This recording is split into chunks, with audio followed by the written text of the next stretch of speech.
Bonjour à tous, merci de nous rejoindre pour ce dernier rapport SIATI consacré à l'actualité des vins en vrac pour le mois donc, de décembre 2024 avant le passage à la nouvelle année. Donc dans ce premier rapport, enfin dans ce dernier rapport, pardon, on va commencer par parler en fait des dernières estimations de l'OIV qui ont été publiées il y a quelques semaines et liées à la production mondiale de vin, donc qui donne des chiffres de 237 millions d'hectos pour 2023 et une projection moyenne pour 2024 qui serait aux alentours des 231 millions d'hectos. Donc ces deux publications sont nettement en baisse par rapport à la moyenne quinquennale, donc qui couvre de 2018 à 2022, où la production moyenne en fait atteignait les 267 millions d'hectos.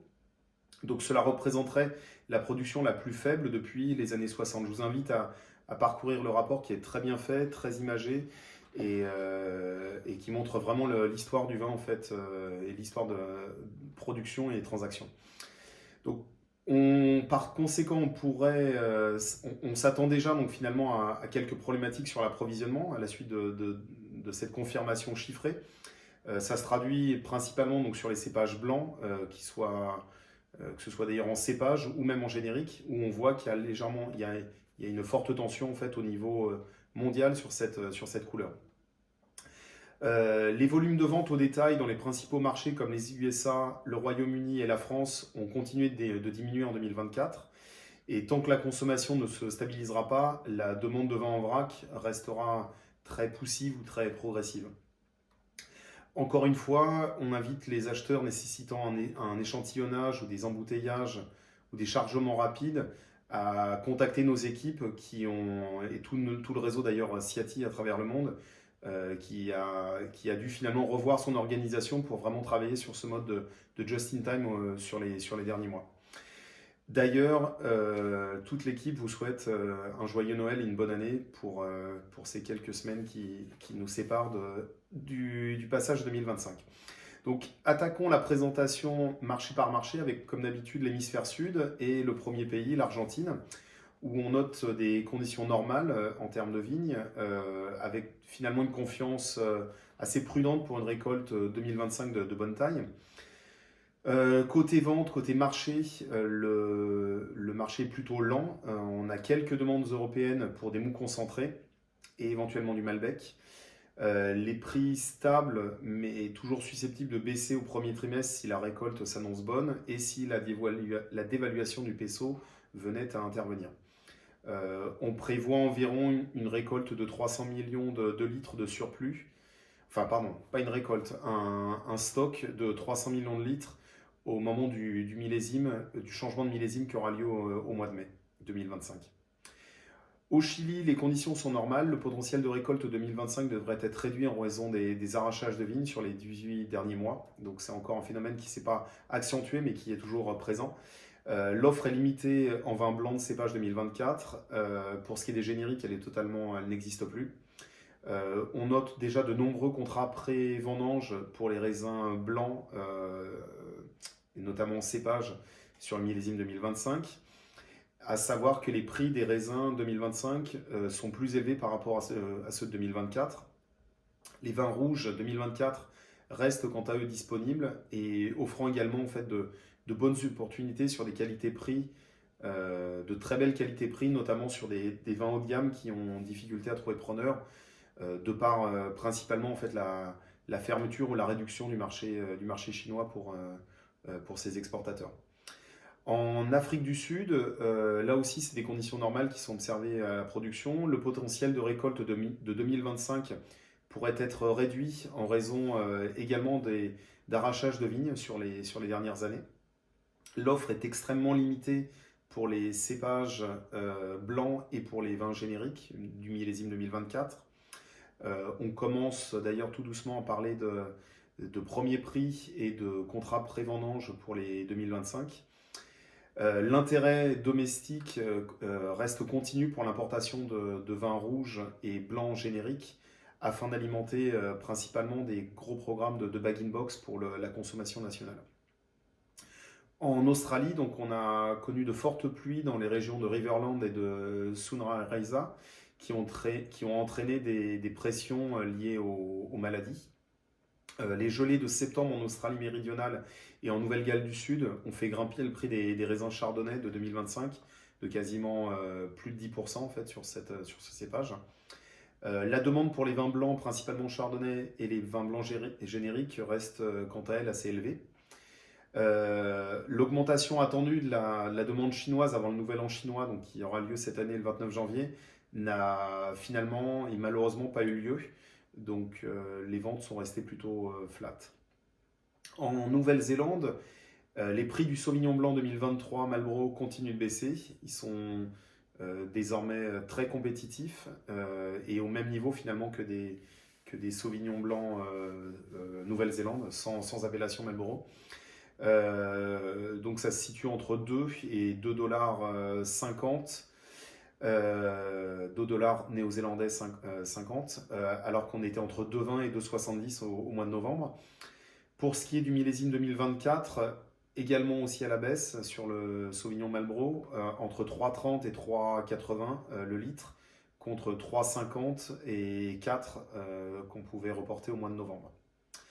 Passons à l'hémisphère nord et à la Californie où nous avons finalement révisé à la baisse notre estimation de récolte qui était initialement portée à 3,2 ou 3,3 millions de tonnes et finalement elle est plutôt revue entre 3,1 et 3,2 millions.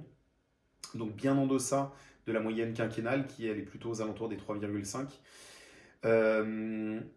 Pour autant, le marché du vrac reste toujours assez flat et très calme. Les fournisseurs montre un intérêt assez nouveau pour essayer de participer aux demandes européennes ou à tout autre possible débouché export, ce qui n'était vraiment pas le cas précédemment. Et tous sont ouverts même à la contractualisation pluriannuelle sur toute une série de vins, que ce soit des génériques, des cépages typiques type Wine Zinfandel, des programmes de milieu de gamme ou des vins avec des teneurs en alcool réduites ou carrément sans alcool.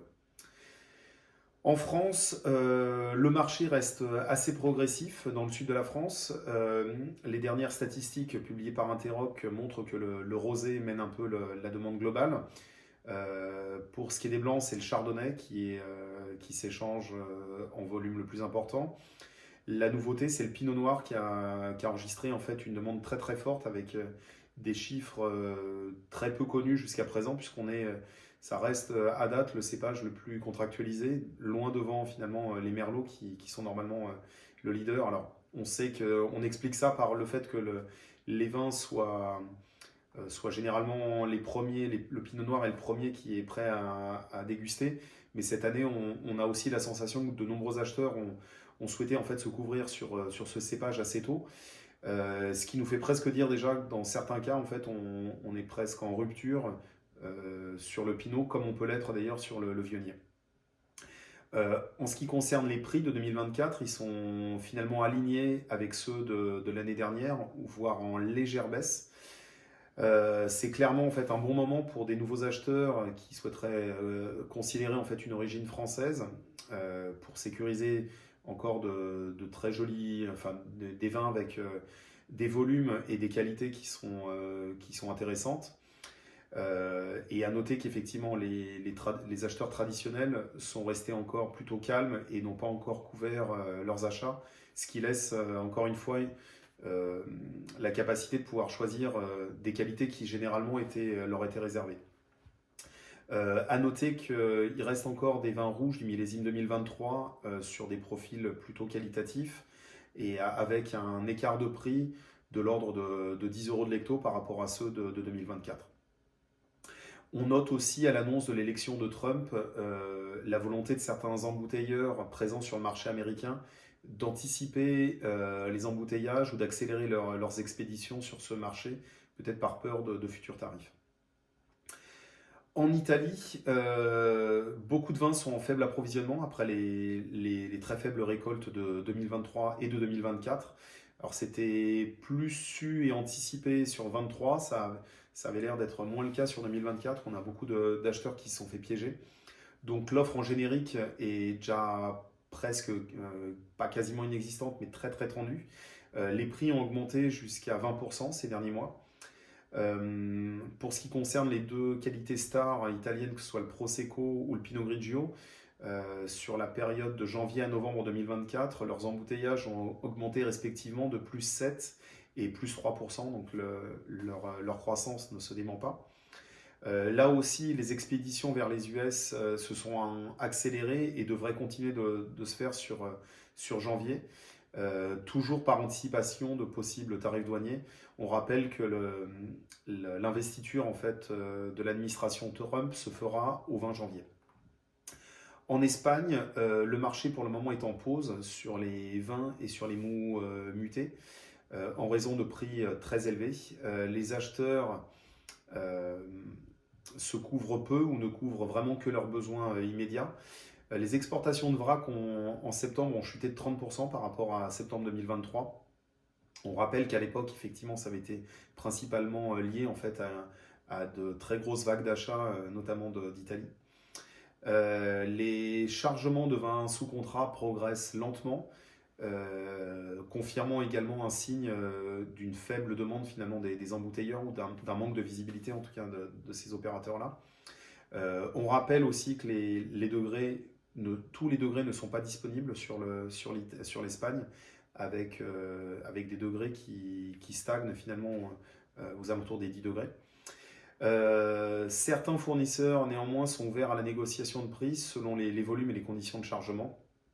Nous pensons néanmoins que les prix devraient baisser au printemps si la lenteur du marché persiste. Voilà, je vous remercie à tous encore pour votre attention continue, pour vos différents commentaires. Merci à Vincéo pour la large diffusion. Je vous souhaite encore de très belles fêtes sur les prochaines semaines. Profitez un peu du repos. Je vous donne rendez-vous le mois prochain, en sachant que comme par habitude, le rapport de janvier sera plus consacré à essayer d'imaginer des scénarios de prospective que de parler réellement de ce qui aurait pu changer en fait au cours du mois. Voilà. Merci encore à tous et je vous dis à très bientôt. Au revoir.